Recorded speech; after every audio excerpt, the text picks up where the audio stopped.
Box just arrived this afternoon. This is the new Trifox Aero disc brake frame and fork set. The Chinese are just getting better and better, aren't they, at doing their carbon fibre products, and we love that in the bike industry.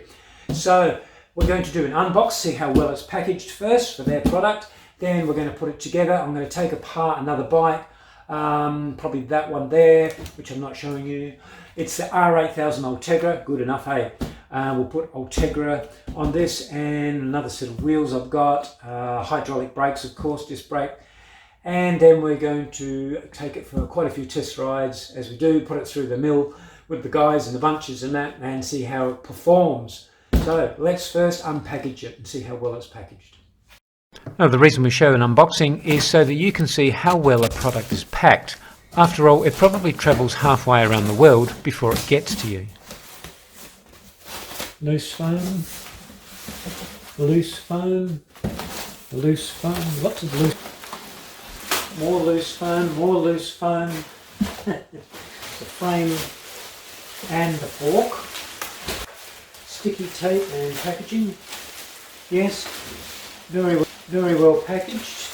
That's a little bit flapping around in there, but with that on and all that foam around, it should be okay. And another package there, more foam. Oh, inside the box is a protective, an extra layer of cardboard, and that's it. When you're unpackaging, scissors are preferable, especially when you're at this stage, it's out of the box, because you can control where you cut more, rather than a standing knife could go somewhere you don't want to, into the carbon, into your paintwork. So scissors are a good idea. Also keep your box as well with you, because you can chuck all the bits of plastic and foam in there, whether you use it or not later on. It's very handy, or you put it in the recycle.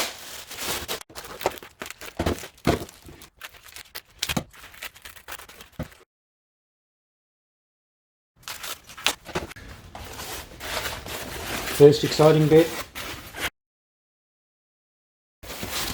X10.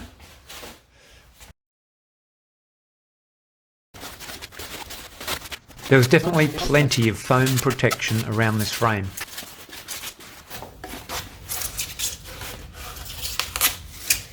Don't you just love a good unboxing? Very well wrapped around the head tube. Ooh.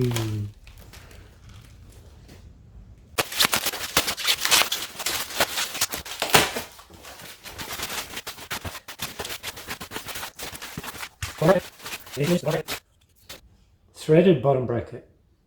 Good.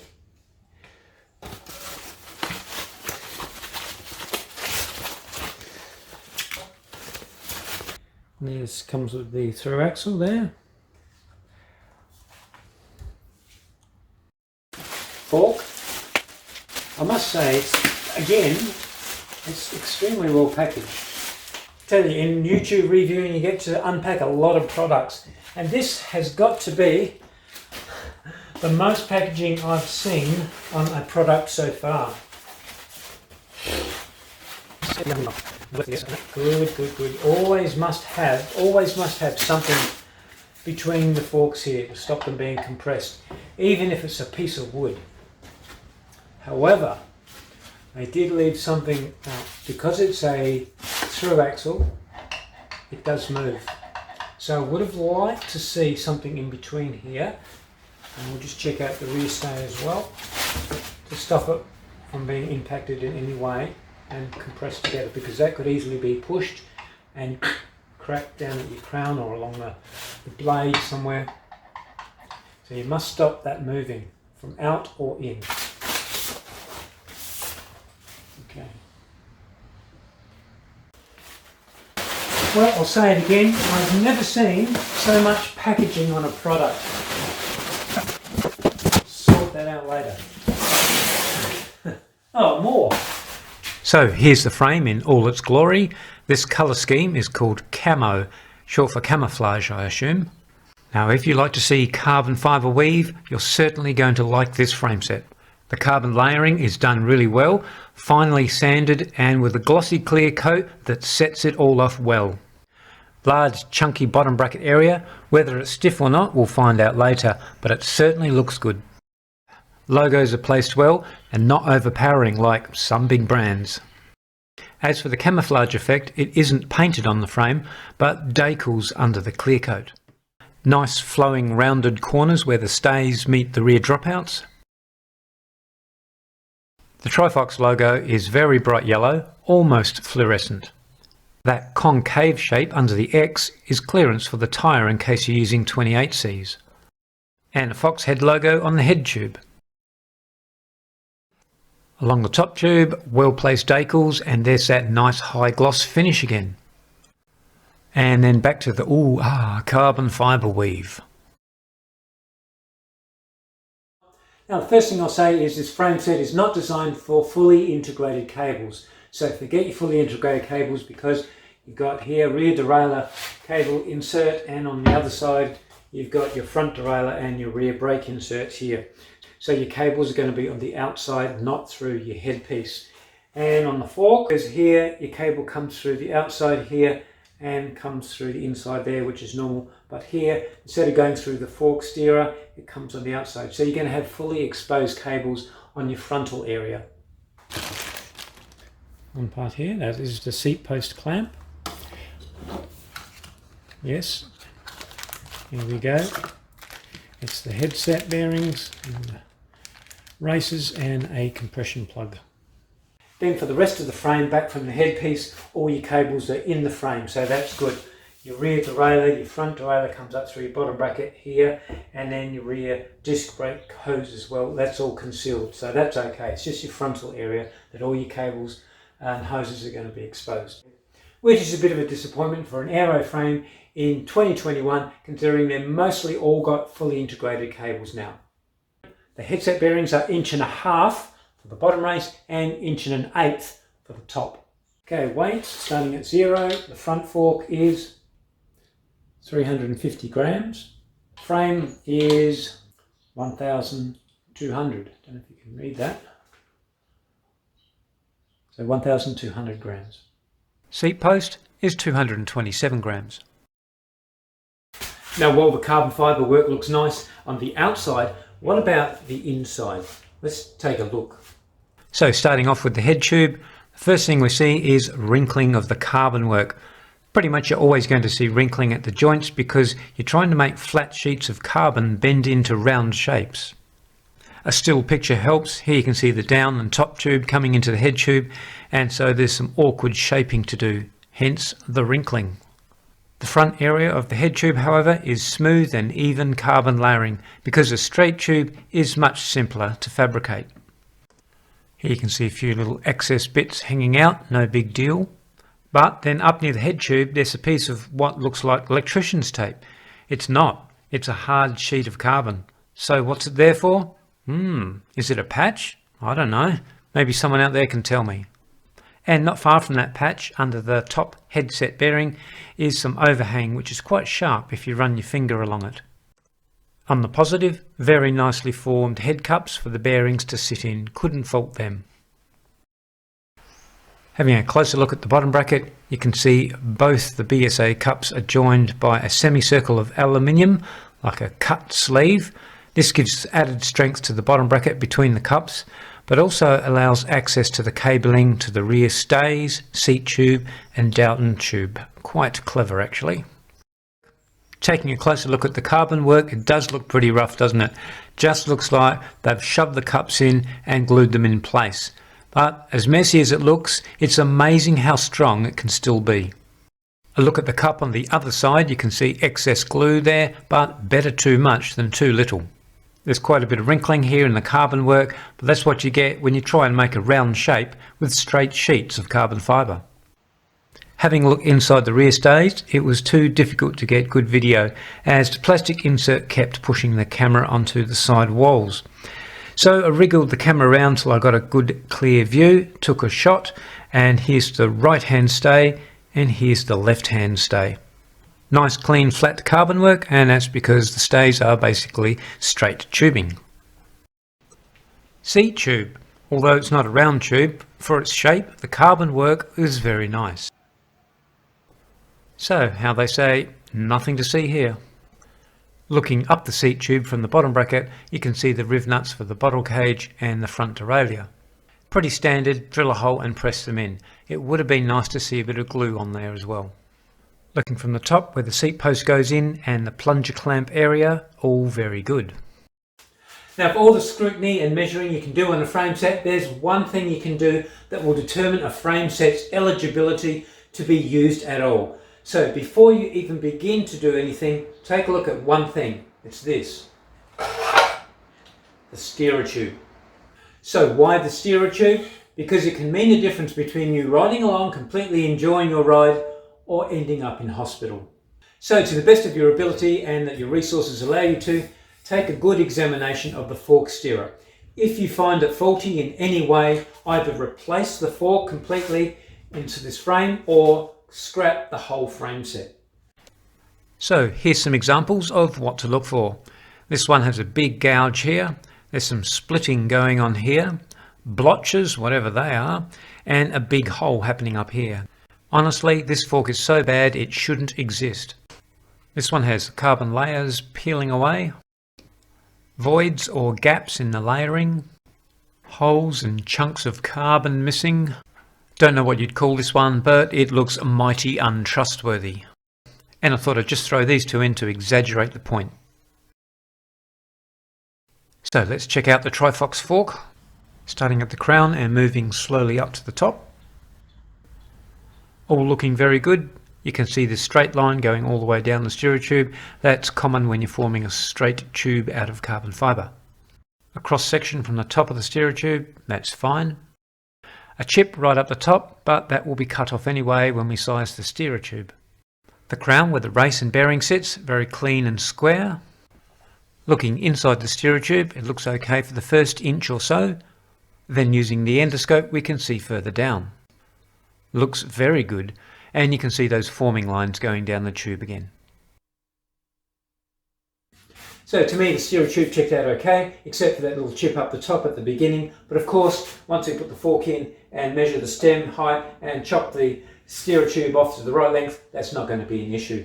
So that brings you to the next point of, once you've approved of your steerer tube, then put it in and then you measure and cut. That'll allow you to look a little bit deeper in perhaps, and at the lamination where you've cut as well, providing of course you cut properly. So you can never fully check out your carbon fibre unless you know the actual handmade workmanship involved. But what we can do is compare it to some other fork steerers. So we've got some other bikes here, let's do that. So let's check out the thickness of the walls on the steerers. First the Trifox, 2.63 millimeters.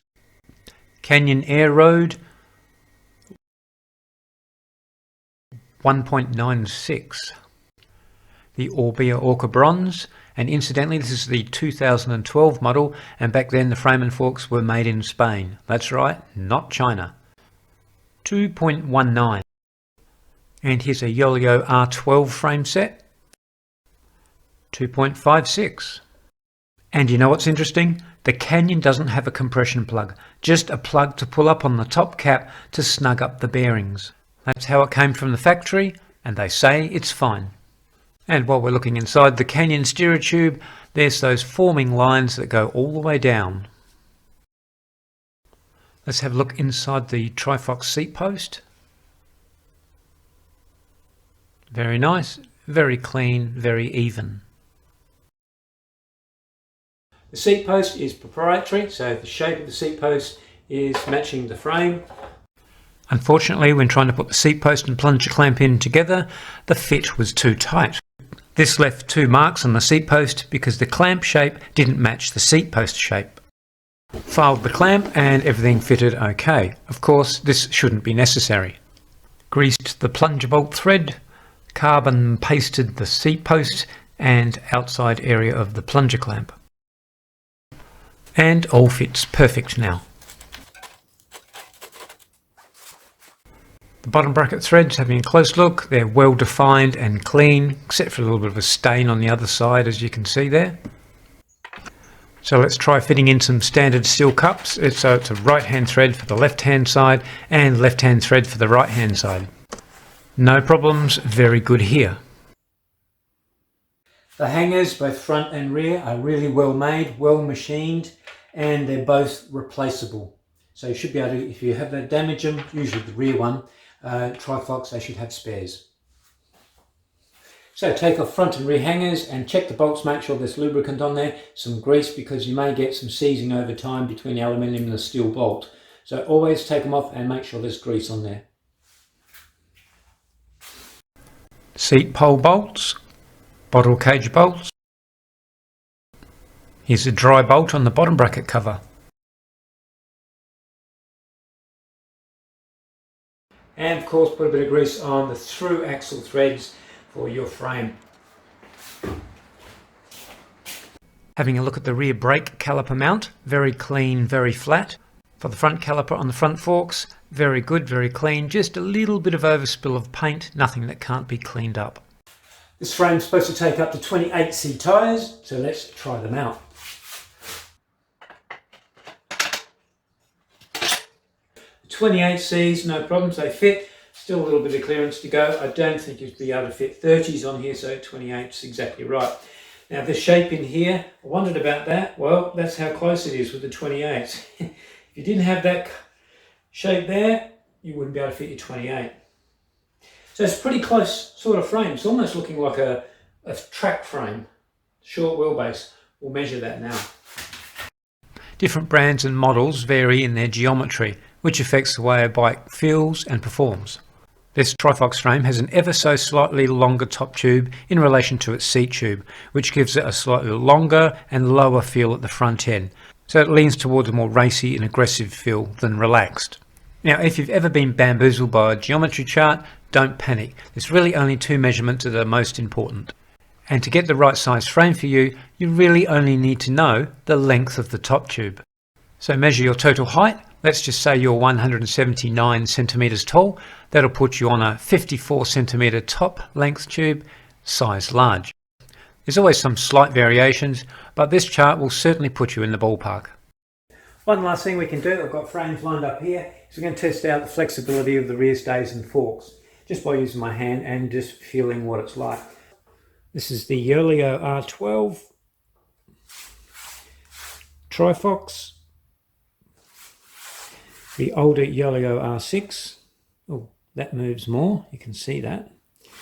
And this one is the Canyon Aero. Oh, that flexes a fair bit too.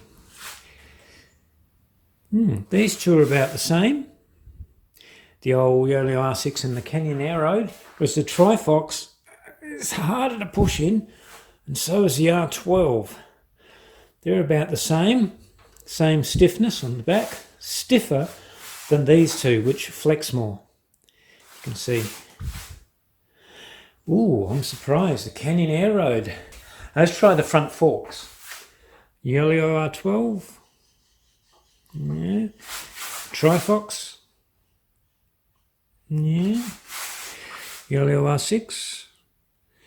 Yeah. Canyon. Yeah. Interesting. I would say they're all, yep,